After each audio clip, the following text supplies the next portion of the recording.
The alien onslaught. The vast emptiness of space stretched out before Commander Elena Rodriguez as she maneuvered the shuttle towards the International Space Station Alpha. It was supposed to be a routine repair mission, swap out some faulty solar panels, perform a systems check, and head back to Earth. But as Elena's eyes drifted towards Jupiter, glowing faintly in the distance, her world changed forever. A pinprick of light appeared near the gas giant, growing rapidly into a swirling vortex of blues and purples. Elena's breath caught in her throat as she watched the fabric of space-time tear open before her eyes. "Houston, are you seeing this?" she radioed, her voice trembling slightly. There was a moment of static before Mission Control responded, their tone a mixture of awe and fear. "Affirmative, Commander. We're tracking an anomaly near Jupiter. Stand by for." The transmission cut off abruptly as a massive object emerged from the vortex. It was a ship, but unlike anything humanity had ever conceived. Sleek and dark, it absorbed the light around it, its surface rippling like liquid metal. More ships followed, pouring out of the wormhole in an endless stream. Elena's co-pilot, Dr. Yuki Tanaka, gripped her arm tightly. "Elena, we need to warn Earth. Now." With shaking hands, Elena activated the shuttle's emergency broadcast system. As the signal beamed towards Earth, carrying visual data of the alien armada, she knew that life as they knew it was over. The next 72 hours were a blur of frantic activity across the globe. World leaders convened in emergency sessions, militaries mobilized, and civilians oscillated between panic and disbelief. Scientists worked around the clock, analyzing the data from Elena's shuttle and the dozens of telescopes now trained on the approaching fleet. Dr. Sarah Chen, a brilliant quantum physicist, found herself suddenly thrust into the spotlight. Her theories on dark energy manipulation, once considered fringe, now seemed prophetic as they watched the alien ships move in ways that defied conventional physics. "They're using localized space-time distortions for propulsion," she explained to a room full of military brass and politicians. "And based on the energy readings we're getting, their weapons, they could be capable of weaponizing micro-black holes." The room fell silent, the implications sinking in. General Marcus Hayes, a grizzled veteran of countless conflicts, spoke up. "So what you're saying, Doctor, is that we're royally screwed?" Sarah met his gaze steadily. "What I'm saying, General, is that we're facing an enemy with technology centuries beyond our own. But humanity has overcome impossible odds before. We just need to find their weakness." As the alien fleet entered the solar system, Earth's United Space Forces launched a desperate first strike. Nuclear-tipped missiles and experimental energy weapons streaked towards the invaders, a fiery display of humanity's determination to survive. The aliens, now identified as the Zarkoth through messages broadcast across all frequencies, didn't even bother to evade. Their ships absorbed or deflected everything thrown at them, continuing their inexorable approach towards Earth. 71 hours after Elena's fateful discovery, the Zarkoth reached Earth orbit. The planet held its breath, waiting for the first strike. It came not with a bang, but with an implosion. A pinpoint of darkness appeared over New York City, no larger than a coin. But it grew rapidly, a sphere of absolute blackness that swallowed light, matter, and hope. The city's iconic skyline twisted and stretched, drawn into the micro-black hole's maw. In less than 5 minutes, 8 million lives were erased from existence. Similar attacks struck major cities worldwide. London, Tokyo, Moscow, Beijing, all gone in the blink of an eye. Coastal areas faced a different but equally devastating fate. Gravitational distortions played havoc with the oceans, creating mega tsunamis that swept away entire countries. In the heartland of America, Dr. Chen watched in horror as the reports flooded in. She was in a secure bunker beneath NORAD, working with a team of international scientists to find any possible defense against the Zarkov onslaught. "We need more time," she muttered, running simulations on a quantum computer. If we could just understand how they're generating these singularities. An aide burst into the room, face pale. Dr. Chen, we've lost contact with the East Coast. The black hole over Washington, D.C. is expanding. We don't know if the president made it out. Sarah closed her eyes, allowing herself a moment of grief before steeling her resolve. What about the other world leaders? The continuity of government plans. We're getting scattered reports. Some made it to secure locations, others. The aide trailed off, the unspoken fate hanging heavily in the air. Suddenly, the bunker shook violently. Alarms blared as dust rained from the ceiling. What was that? Sarah demanded, steadying herself against a console. General Hayes rushed in, his uniform covered in dust. The Zarkov have changed tactics. They're not using black holes here. They're altering gravity itself. The mountain, it's being torn apart. As if to emphasize his point, the bunker shuddered again. The lights flickered ominously. We need to evacuate, Hayes ordered. There's a fallback position in the Rockies. We'll regroup there and... His words were cut off as a section of the ceiling collapsed, crushing the quantum computer Sarah had been working on. The scientist dove out of the way, narrowly avoiding being buried under the debris. No, she cried, reaching futilely towards the destroyed machine. All our work. Hayes grabbed her arm, dragging her towards the exit. It's gone, Doctor. But we need that brain of yours intact if humanity's going to have a chance. Move. They raced through crumbling corridors, the very rock around them groaning under impossible stresses. Sarah's mind raced faster than her feet, trying to process what she'd seen, to find some glimmer of hope in the face of such overwhelming force. As they emerged from the mountain, the sight that greeted them stole the breath from Sarah's lungs. The majestic Rockies were being twisted and reshaped before her eyes. Peaks flattened, valleys rose, and the very bedrock flowed like water under the Zarkov's gravitational assault. A shadow fell over them as a Zarkov ship passed overhead, its liquid metal surface rippling in the sunlight. It paid no more attention to the fleeing humans than a human would to ants scurrying underfoot. My God, Hayes whispered, his composure finally cracking. How do we fight something like that? Sarah watched the ship disappear over the horizon, her scientific mind already racing with possibilities. We find a way, General. We always do. As they piled into a waiting transport, Sarah allowed herself one last look at the devastated landscape. The world she knew was gone, reshaped by an enemy they barely understood. But as long as humanity survived, there was hope. And Sarah Chen was determined to fan that spark of hope into a fire that would burn across the stars. The transport lifted off, carrying the remnants of Earth's leadership and scientific community towards an uncertain future. Above them, the Zarkov continued their relentless assault, reshaping the planet to their inscrutable desires. The alien onslaught had begun, but humanity's story was far from over. The Underground Rebellion.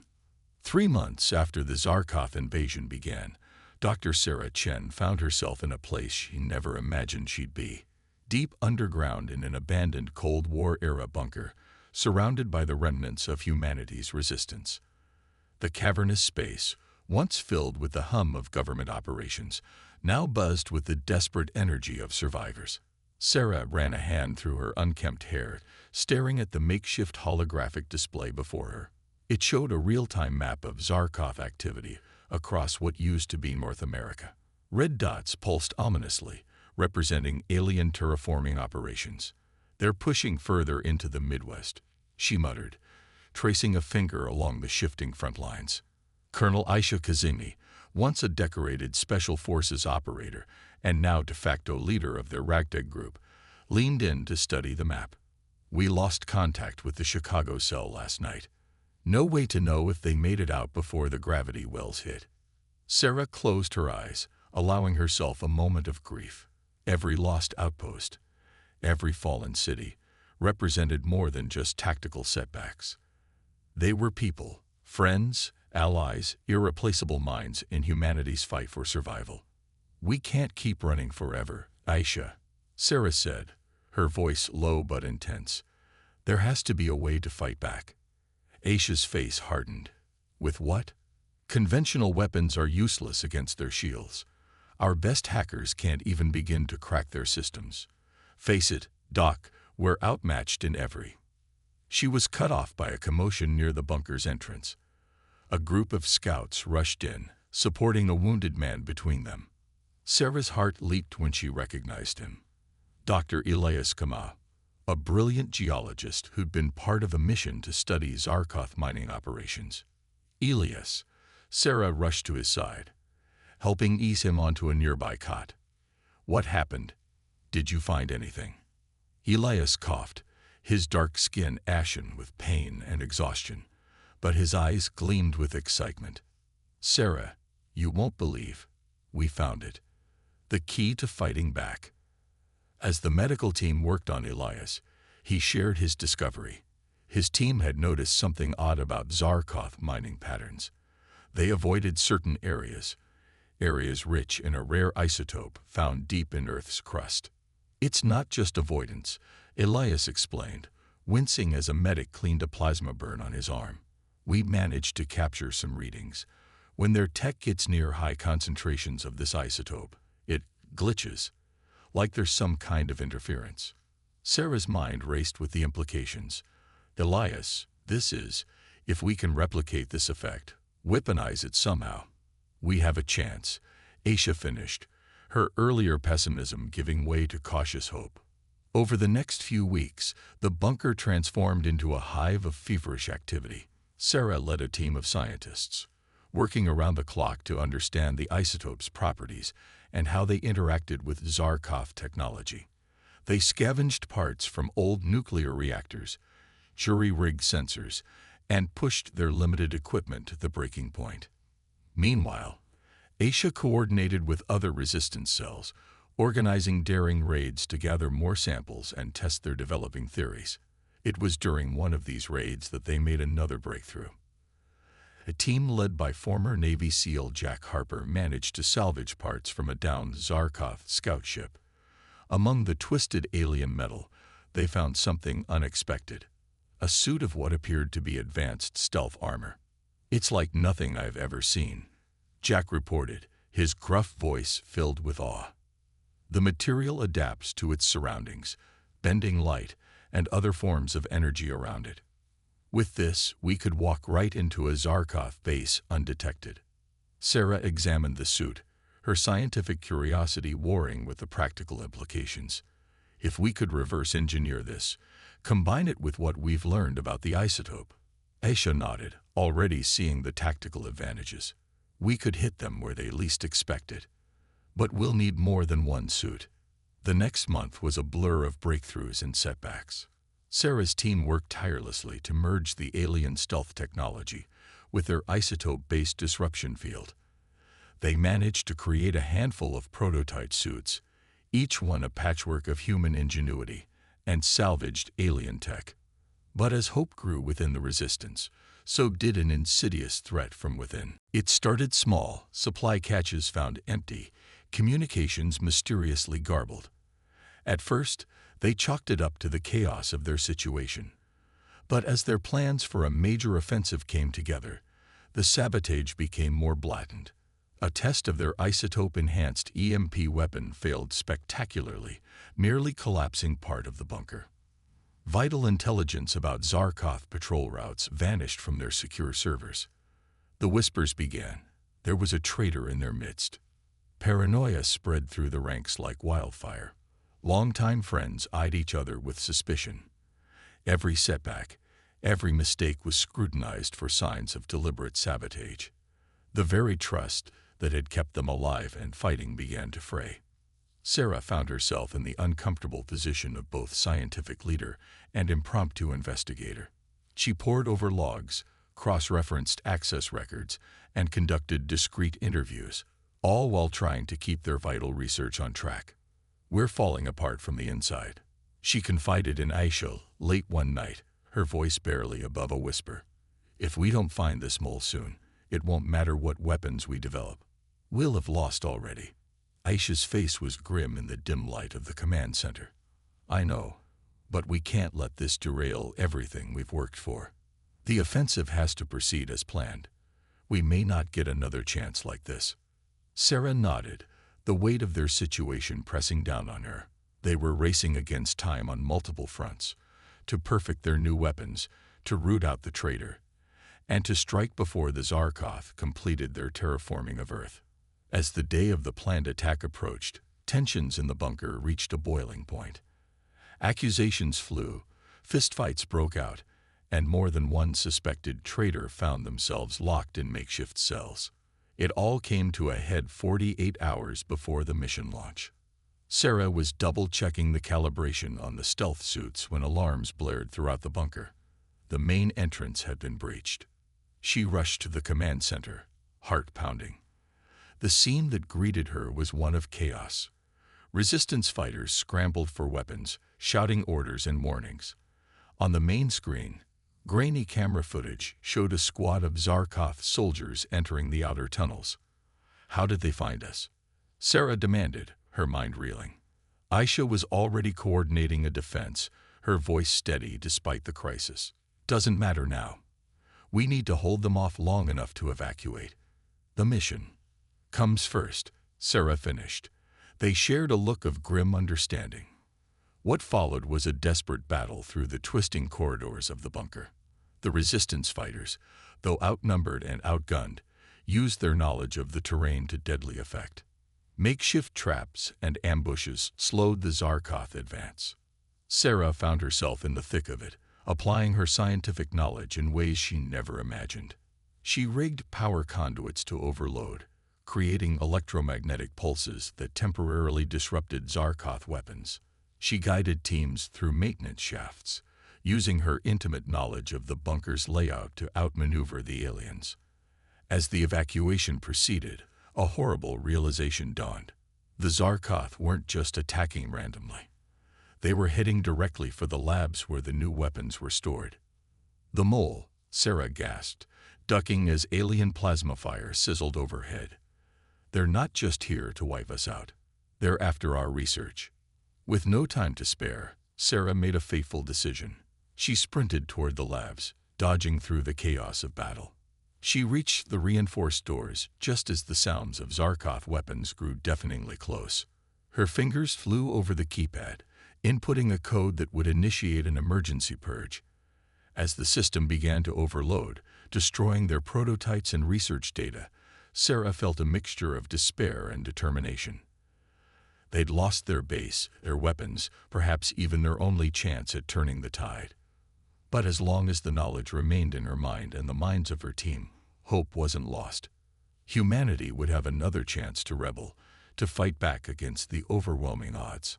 As Sarah joined the last group of evacuees, slipping away through hidden tunnels as their underground home was overrun, she made a silent vow. The Zarkoth may have won this battle, but the war was far from over. The underground rebellion would rise again, stronger and smarter than before. And next time, they'd be ready. The Zarkoth defector. The acrid smell of ozone and burnt circuitry filled the air as Dr. Sarah Chen picked her way through the wreckage of what had once been a Zarkoth research outpost. 6 months had passed since the fall of their underground base, and the human resistance had adapted, becoming a mobile force that struck fast and vanished even faster. "Over here," called Jack Harper, his voice muffled by the stealth suit's helm. "I think we found their main data core." Sarah hurried over, her own suit shimmering as it adapted to the environment. The raid had gone better than expected. Their new isotope-based weapons had punched through the Zarkoth defenses with surprising effectiveness. As she approached the alien computer terminal, a flicker of movement caught her eye. She spun, raising her weapon, only to freeze in shock. There, emerging from behind a twisted panel of alien metal, was a Zarkoth. But something was different. This one wasn't attacking. Its iridescent, almost liquid-like skin rippled with what Sarah could only interpret as fear. "Wait," the alien called out in perfect, albeit oddly accented, English. "I surrender. I can help you." For a tense moment, the humans stood frozen, weapons trained on the alien. It was Aisha who broke the silence, her voice tight with barely contained fury. "Give me one reason why we shouldn't blast you into atoms right now," she growled.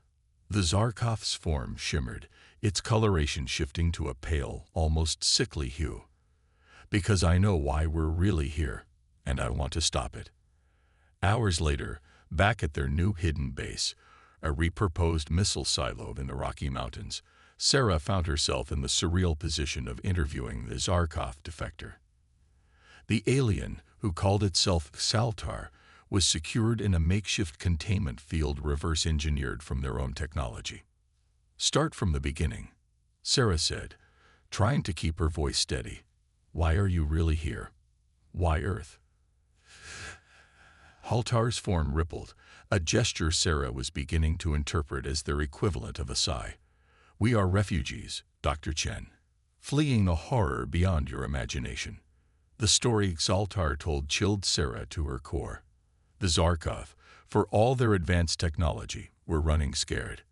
They had encountered something out in the dark between galaxies, something that devoured entire star systems and left only cold, dead husks in its wake. "We've been searching for a new home," Zaltar explained, its voice carrying a weight of cosmic despair. "A planet we could reshape to support our physiology. Earth was simply the most suitable candidate we found." Sarah's mind reeled with the implications. "But the destruction, the terraforming. You're killing our world to save yourselves." Zaltar's color darkened, a gesture of what might have been shame. "Many of us disagreed with the methods, but our leaders were desperate. They argued that one species must be sacrificed to save another." As the interrogation continued, Aisha pulled Sarah aside, her face a mask of skepticism. "You're not buying this, are you? It's obviously a ploy." Sarah ran a hand through her hair, a habit from more peaceful days. "I don't know, Aisha. The data we've recovered seems to support parts of their story. And if it's true, we're even more screwed than we thought," Aisha finished grimly. Over the next few weeks, Zaltar proved to be an invaluable asset. The defector provided insights into Zarkov technology that accelerated the Resistance's research by years. They learned how to better shield themselves from gravity weapons, how to more effectively disrupt Zarkov communications, and even began to grasp the principles behind their faster-than-light travel. But with this new knowledge came a growing sense of dread. Long-range scans, enhanced by Xaltar's guidance, showed a massive Zarkov reinforcement fleet approaching the solar system. Earth had months, at best, before the invasion force would swell beyond any hope of resistance. It was during this tense time that an unexpected dynamic began to develop. Sarah found herself spending more and more time with Zaltar, their scientific discussions evolving into deeper philosophical exchanges. The alien's perspective on the universe, shaped by travels across the galaxy and the looming threat of cosmic horror, both fascinated and unsettled her. Aisha noticed the growing connection between scientist and alien. Her own feelings for Sarah, long buried under the weight of leadership and war, began to surface. The resulting tension created a strange love triangle, human, and alien, played out against the backdrop of Earth's desperate fight for survival. One evening, as Sarah pored over Zarkov schematics with Zaltar, the alien broached a sensitive subject. "Your species' emotional bonds. They're remarkably strong. Even in the face of extinction, you form connections, fall in love." Sarah looked up, startled. Yes, I suppose we do. Why do you mention it?" Zaltar's form shimmered in a way Sarah had come to recognize as discomfort. "I've observed the way you and Colonel Kazemi interact, and the way you interact with me. It's fascinating, but also concerning." Before Sarah could respond, alarms blared throughout the base. They rushed to the command center to find Aisha coordinating a flurry of activity. "We've got a problem," Aisha announced, her face grim. "The Zarkov fleet we detected. They're not reinforcements. They're refugees." Zaltar pushed forward, its liquid metal form rippling with agitation. "Let me see." The main screen displayed a vast armada of Zarkov ships, far larger than anything they'd encountered before. But these vessels weren't configured for war. They were Ark ships carrying millions of Zarkov civilians. "By the void," Zoltar whispered, its form paling. "They're evacuating our entire species, which means the threat you were running from," Sarah finished, her voice barely audible. "It's coming here." The next few hours were a blur of frantic activity. Sarah and Zoltar worked feverishly to combine their knowledge, seeking any possible defense against both the incoming Zarkov fleet and the cosmic horror that pursued them. It was Zoltar who proposed the audacious plan. "Your planet's core," the alien explained, gesturing to a holographic display of Earth's layers. "The unique radiation it emits, the one that interferes with our tech. We might be able to weaponize it on a massive scale." Sarah's eyes widened as she grasped the implications. A planetary shield. But the power requirements would be enormous, Zoltar agreed. "We'd need to tap into the geothermal energy of the entire planet. It would require a network of stations, all working in perfect synchronization." Aisha, who had been listening intently, stepped forward. "Even if we could build such a thing, the Zarkov would never let us. We'd be sitting ducks." Zoltar's form rippled with what Sarah now recognized as determination. "Not if we work together. A joint human-Zarkov operation. I can convince some of my people to help. We have the technology. You have the knowledge of your world." The room fell silent as the weight of the decision pressed down on them. It was a plan born of desperate times, a collaboration with an enemy that had nearly destroyed them, all to face an even greater threat. Sarah looked from Zoltar to Aisha, feeling the pull of conflicting emotions. The fate of not just humanity, but perhaps all sentient life in the galaxy, hung in the balance. "We don't have a choice," she said finally. "We do this, or we all die." Aisha nodded grimly. "I don't like it, but you're right. We'll need to contact the other resistance cells, pool all our resources." As the command center erupted into a flurry of activity, Sarah felt a strange mix of terror and exhilaration. They were about to attempt the impossible: unite two warring species, transform a planet into a weapon, and make a stand against a cosmic evil. The Zarkov defector had changed everything. Now it was up to them to make sure it was a change for the better. As Sarah caught Zoltar's alien gaze, she silently vowed to see this through, no matter the cost. The real battle for Earth, and perhaps the galaxy, was about to begin. The last-ditch gambit. The sky above what was once the Pacific Ocean roiled with unnatural energies as the combined human Zarkov fleet engaged the incoming refugee armada. Dr. Sarah Chen watched from the bridge of a retrofitted Zarkov cruiser, her heart pounding as energy weapons and gravity distortions lit up the atmosphere. "Status report," barked Colonel Aisha Kazemi, her eyes never leaving the tactical display. The young lieutenant, his face pale with stress, responded, "The radiation network is at 60% capacity, ma'am. We need more time." Sarah exchanged a glance with Zoltar, the Zarkov defector who had become their unlikely ally. The alien's liquid metal form rippled with what she now recognized as anxiety. "We don't have more time," Zoltar said, its voice carrying an eerie resonance through the ship's comm system. "The void entity pursues us even now. I can feel its approach." The plan had seemed almost insane when they first conceived it. Use Earth's unique core radiation, amplified through a global network of geothermal taps, to create a planetary shield that would not only protect against the Zarkov weapons, but potentially repel the cosmic horror that hunted them across the stars. But putting that plan into action had proven to be a nightmare of logistics, trust issues, and desperate last-minute improvisations. "We need to buy more time," Sarah insisted, her mind racing. "If we can't get the shield to full power before that thing arrives, we're all dead anyway." Aisha's face hardened with resolve. "Then we give them something else to shoot at." She turned to the communications officer. "Patch me through to all Allied ships." As Aisha rallied their forces for a diversionary attack, Sarah pulled Xaltar aside. "There's something we haven't tried yet," she said in a low voice. "Your wormhole drive. If we could weaponize it somehow." Xaltar's form shimmered, a gesture Sarah had come to interpret as deep thought. "It's possible, but incredibly risky. A miscalculation could tear a hole in space-time itself." At this point, Sarah said grimly, "That might be preferable to what's coming." As the battle raged outside, Sarah and Xaltar worked feverishly to modify the ship's wormhole drive. Their plan was audacious to the point of madness. Create a localized wormhole to redirect the incoming fire from the refugee fleet, buying precious time for the planetary shield to power up. Hours passed in a blur of frantic calculations and jury-rigged alien tech. Outside, the situation grew increasingly dire. The diversionary attack had bought them some time, but at a terrible cost.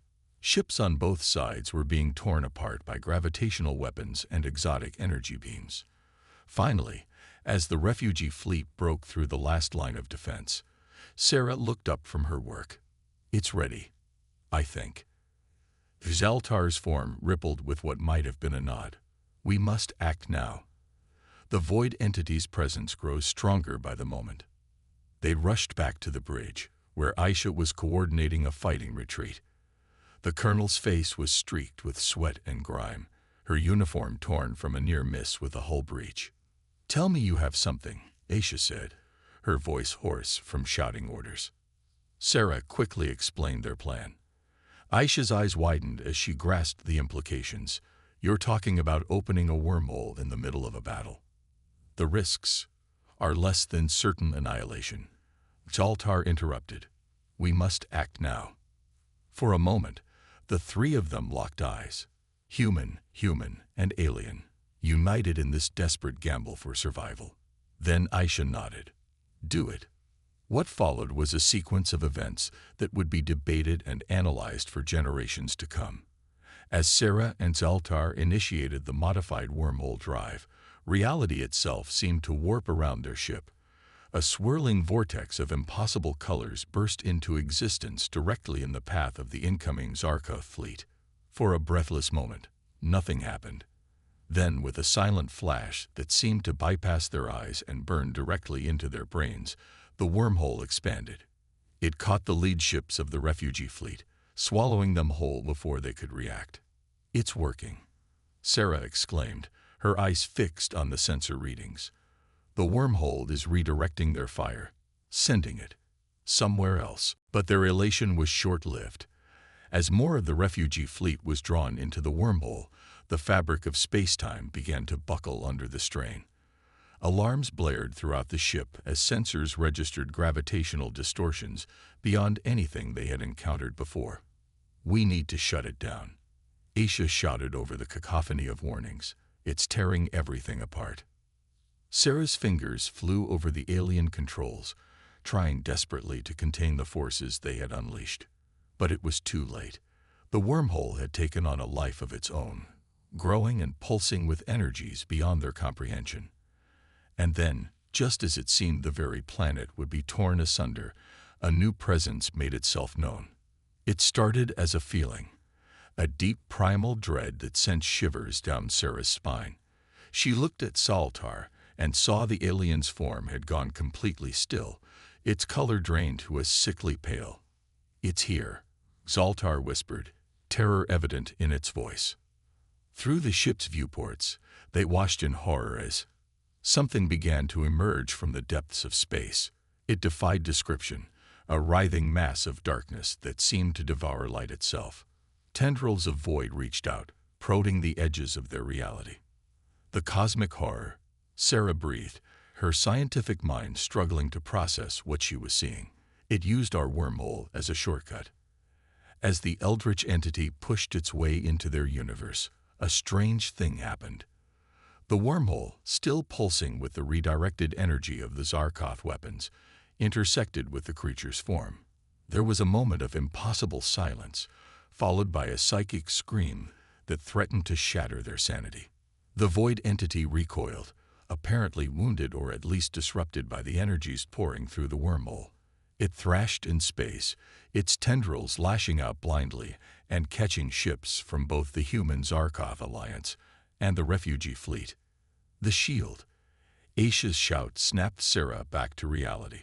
What's the status of the planetary shield?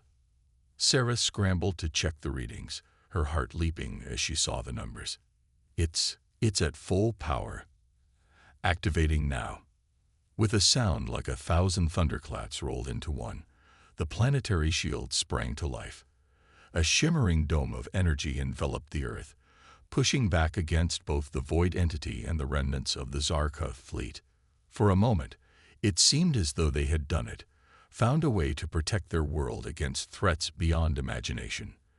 But then alarms blared once more, and Sarah's heart sank as she read the new data. "The shield," she said, her voice barely above a whisper. "It's not just keeping things out. It's keeping us in. We're trapped." The implications hit them all at once. They had saved Earth, yes, but at what cost? They were now sealed inside a bubble of energy, cut off from the rest of the universe.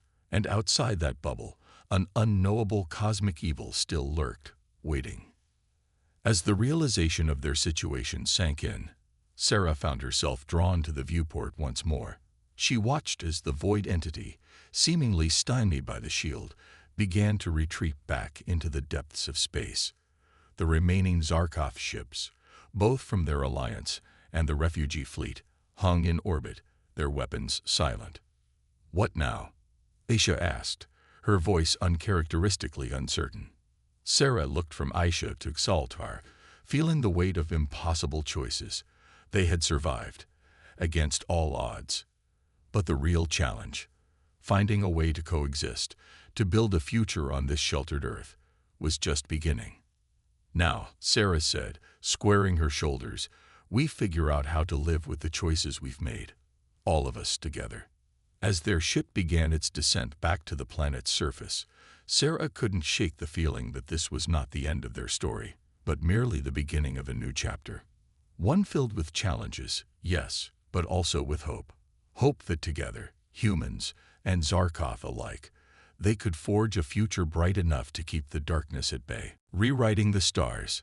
5 years had passed since the activation of Earth's planetary shield, and Dr. Sarah Chen still found herself marveling at the shimmering dome of energy that encased their world.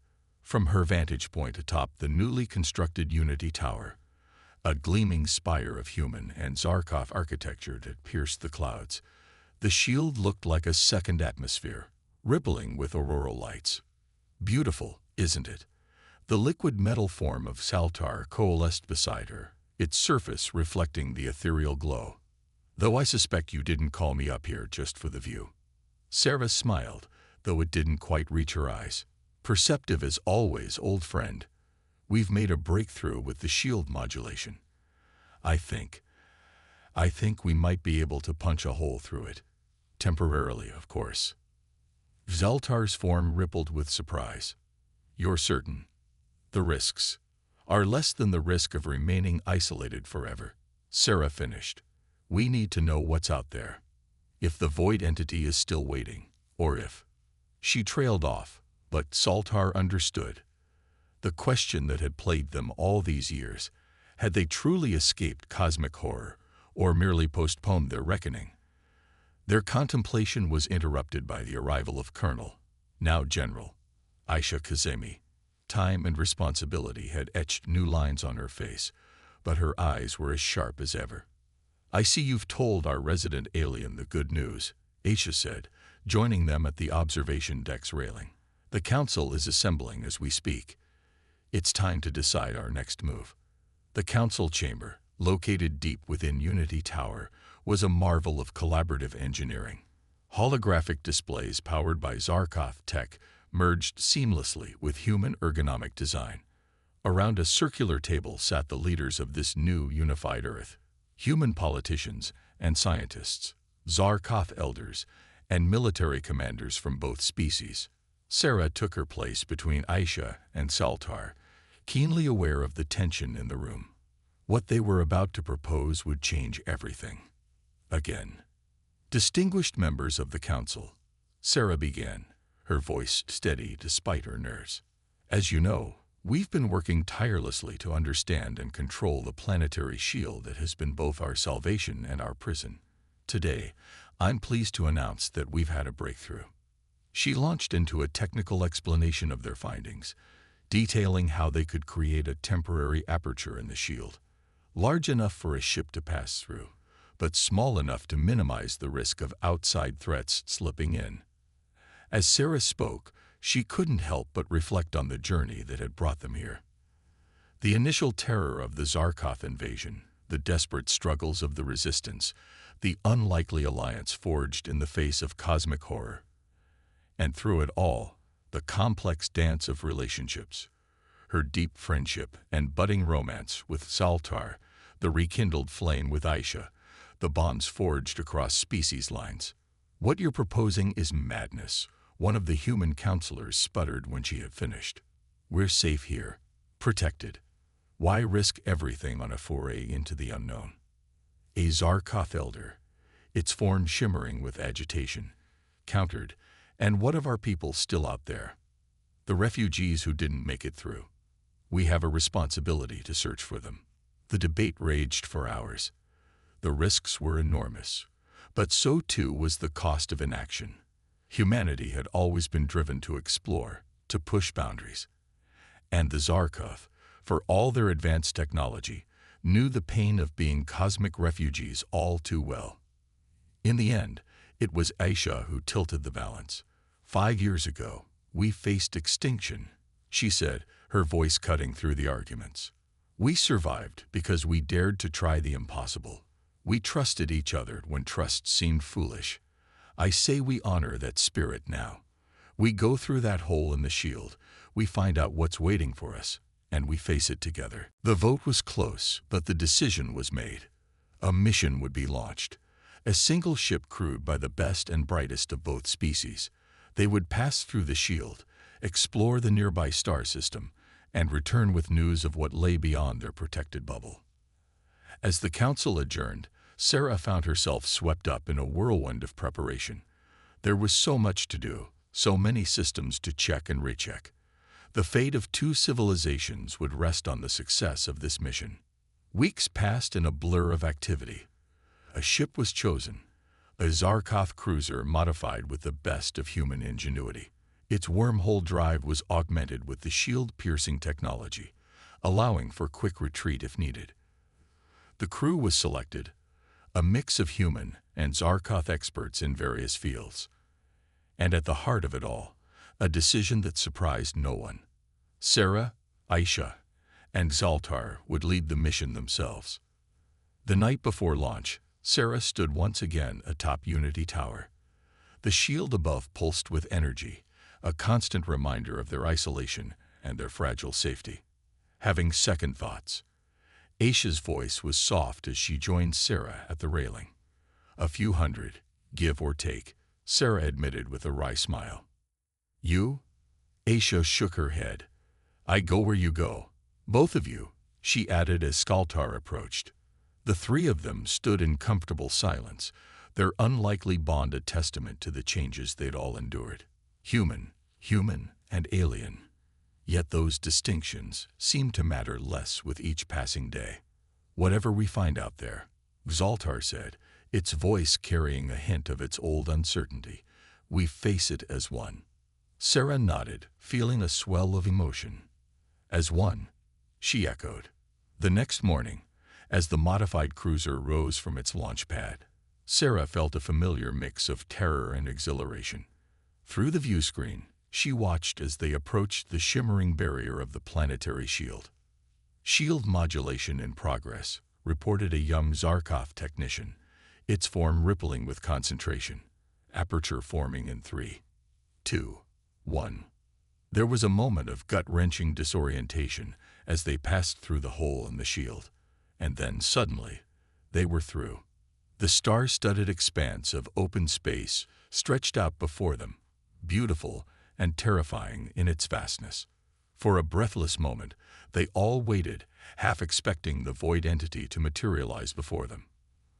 but there was only the quiet hum of the ship's systems and the gentle pulse of distant stars.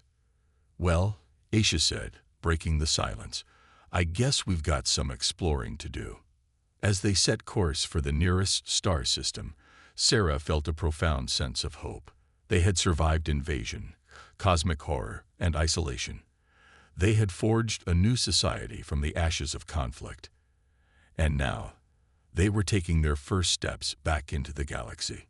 Whatever challenges awaited them out there in the cosmic dark, Sarah knew they would face them together.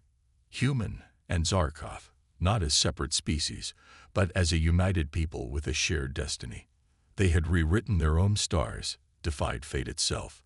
And in doing so, they had proven that even in the darkest hour, when all hope seemed lost, the combined spirit of sentient beings could turn the tide of any battle. The story of Earth, of humanity, and the Zarkov was far from over. In fact, Sarah realized as she gazed out at the star-strewn infinity, it was only just beginning.